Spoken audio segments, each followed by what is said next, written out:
Vasos y nervios de los miembros inferiores.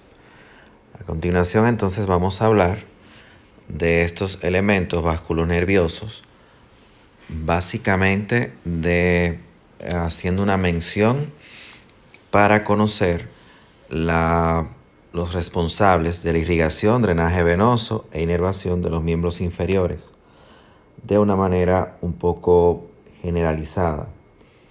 Conocer que los vasos que irrigan los miembros inferiores son dependientes de la bifurcación externa de una de las ramas terminales de la aorta.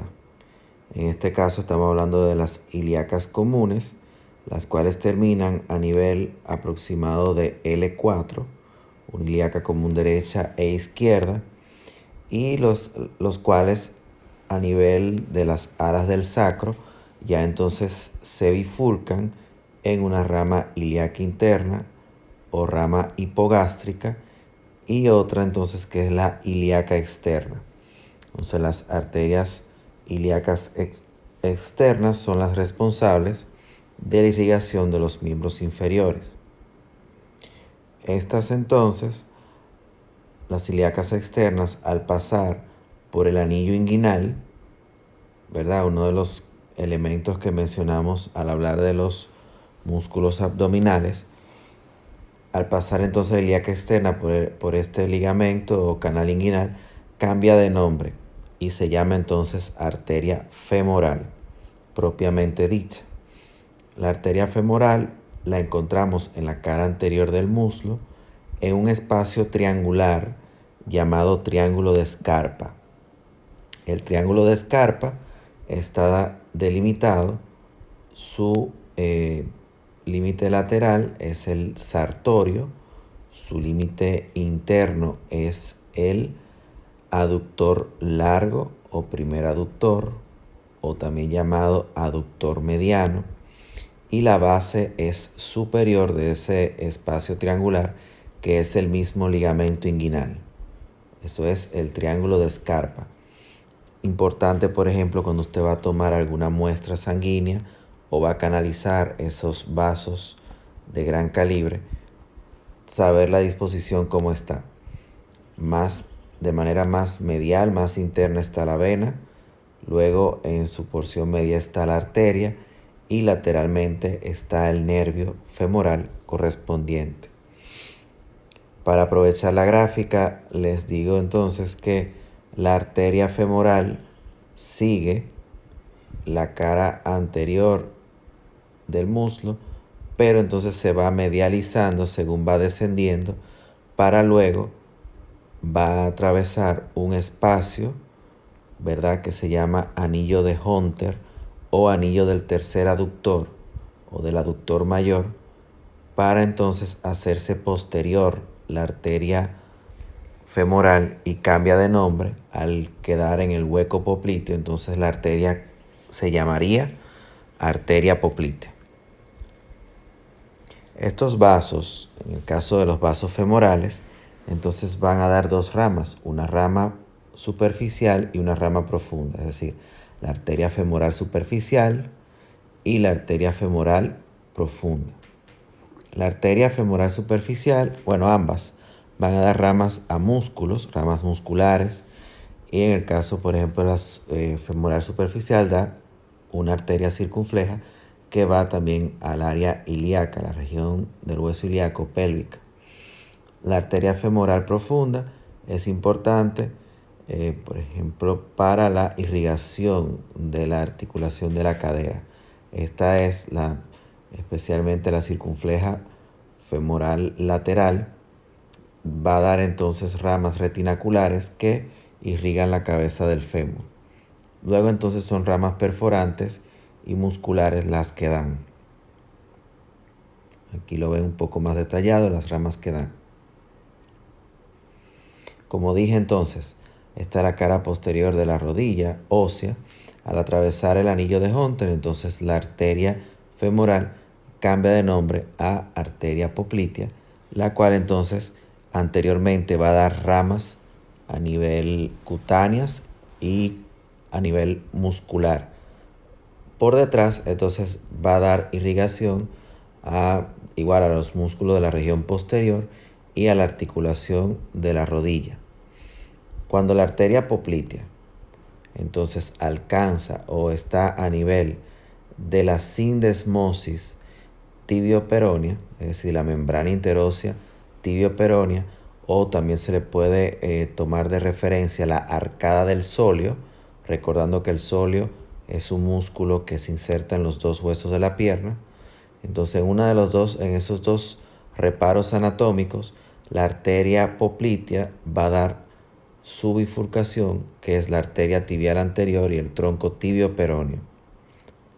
Es decir, a nivel de la arcada del sóleo o a nivel de la sindesmosis de lo que es la tibia del perone, la arteria poplitea se va a dividir en arteria tibial anterior, que se va por delante, y el tronco tibio peroneo, que va a dar la arteria tibial posterior y la arteria peronea. La arteria tibial anterior entonces se va a distribuir y va a dar ramas a todo lo que es la región de los músculos, todos los músculos de la cara anterolateral de la pierna, y también va a dar entonces a nivel ya de lo que es el tobillo, el retináculo dorsal del tobillo, va a dar una rama que se llama arteria dorsal del pie o arteria pedia. La pedia es rama entonces de la tibial anterior, y ahí entonces va a dar arcadas metatarsianas y también o interóseas, y luego entonces ramas digitales. El tronco tibio peroneo entonces se va a distribuir a ambas mitades de lo que es la cara posterior de la pierna. La peronea evidentemente va a estar lateral, la tibial posterior va a estar medial. Dan ramas perforantes y musculares a este nivel. La arteria peronea queda a nivel del maleolo externo posteriormente, su rama maleolar, y la arteria tibial posterior es como se puede ver aquí o se quiere graficar aquí en este dibujo, es la que pasa por detrás del maleolo externo. La arteria tibial posterior es la que usamos, por ejemplo, para sentir los pulsos de la misma. Usamos esa referencia anatómica, el maleolo interno por detrás, entonces podemos palpar el pulso de la tibial posterior, y es una manera, por ejemplo, de cuando queremos valorar la circulación. Si queremos valorar el territorio de la tibial anterior, pues a nivel del pie palpamos el pulso pedio, y si queremos ver entonces las afluencias de la tibial posterior, entonces valoramos la región retromaleolar. La idea es que pasa por detrás del maleolo interno, la arteria tibial posterior, y luego entonces se va a distribuir a nivel de la planta del pie como arterias y ramos plantares e interóseos plantares. El drenaje venoso es algo análogo a lo que ocurre en el miembro superior. O sea, tenemos un drenaje venoso superficial y profundo. Toda esta, ¿verdad? Malla que se puede ver aquí de venas es así o más como es en vivo. El drenaje venoso superficial está a cargo de dos venas que se llaman safenas, la safena externa o safena menor y la safena interna o safena mayor. Estas vienen entonces de unas venas que van drenando hasta los maleolos. Ahí se conforman venas que vienen desde el pie. Entonces la safena externa o menor se hace superficial y atraviesa entonces lo que es la fascia del compartimiento posterior para drenar en el tronco tibio peroneo. Esto es del lado externo. Del lado interno, la safena interna o safena mayor sigue como un tronco grande, de gran calibre, que entonces sí termina superiormente para drenar junto o unirse junto a la vena femoral. Y ahí entonces dan la vena ilíaca externa. La unión de la safena interna con la femoral, pues entonces dan la ilíaca externa. El drenaje venoso profundo, entonces similar, vuelvo y digo, a los del miembro superior, son 2 venas por cada arteria y 2 venas tibiales anteriores. Esas 2 venas tibiales anteriores se unen a un tronco que se hace por detrás. 2 venas peroneas, 2 venas tibiales posteriores, las cuales forman el tronco tibio peroneo, recibieron ya lo que es la safena menor. El tronco tibio peroneo, entonces, al atravesar lo que es la sintesmosis de la pierna, se continúa como vena poplitea. Generalmente solamente hay una vena poplitea. Y la vena poplitea, al cruzar el anillo de Hunter, cambia de nombre y entonces sigue como vena femoral. Superficial y profunda se unen y reciben a la vena safena interna y forman o se continúan como vena ilíaca externa. La ilíaca externa recibe a la ilíaca interna, esas siguen como ilíaca común. Las 2 ilíacas comunes se unen y forman la vena cava inferior. El mismo recorrido, pero retrógrado al de las arterias. Los nervios, hay 2 plexos para los miembros inferiores, que son el plexo lumbar y el plexo sacro. El plexo lumbar se forma a través de las raíces nerviosas desde T12 hasta L4. Aquí vemos, por ejemplo, de T12 salen unos nervios que son el abdominogenital mayor y menor, que son ilioinguinal e iliohipogástrico. De T12 el abdominogenital mayor, de L1 el menor. Entonces, de las ramas también de L1 y L2 van a salir el nervio genitofemoral y de L2, L3 el femorocutáneo. El genitofemoral, como se puede ver, tiene que ver con la inervación,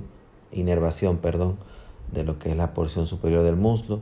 El femorocutáneo de la porción lateral del muslo, o sea, sensitivo. Los troncos, digamos, motores principales del plexo lumbar son de las ramas posteriores de L2, L3 y L4, que van a originar el nervio femoral o crural, y las ramas anteriores de L2, L3 y L4 van a originar al nervio obturador.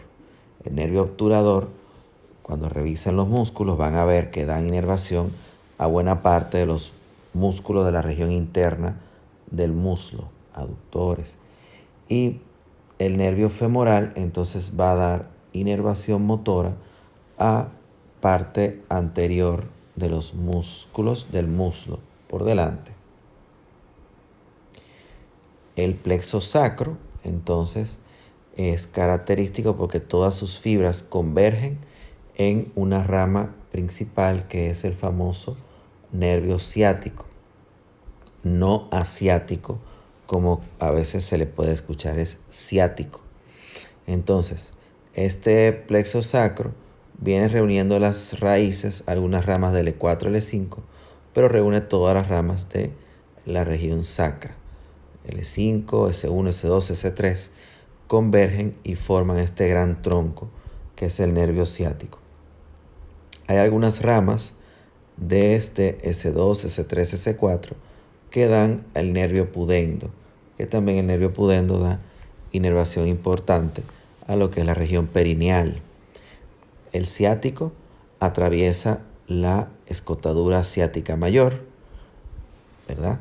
Entonces por debajo del músculo piramidal de la pelvis, y va a dar una inervación, como se ve todo este territorio, por detrás a lo que es los músculos, la región posterior del muslo, la porción externa y posterior de la pantorrilla, la planta del pie, el dorso del pie y la cara lateral, anterolateral de la pierna. O sea, es un músculo vital, o sea, importante. Da inervación a prácticamente 2/3 de todos los músculos, la región del miembro inferior. Y de ahí vemos la importancia de la preservación del mismo. Una persona con una lesión del nervio tiene imposibilidad funcional para caminar. Y una persona que tenga una neuralgia del ciático o una ciatalgia, este es más o menos el recorrido y el territorio de dolor, por lo mismo, porque es todo el área que él abarca. Esto es para que tengan ciertas nociones entonces de los vasos y nervios de los miembros inferiores.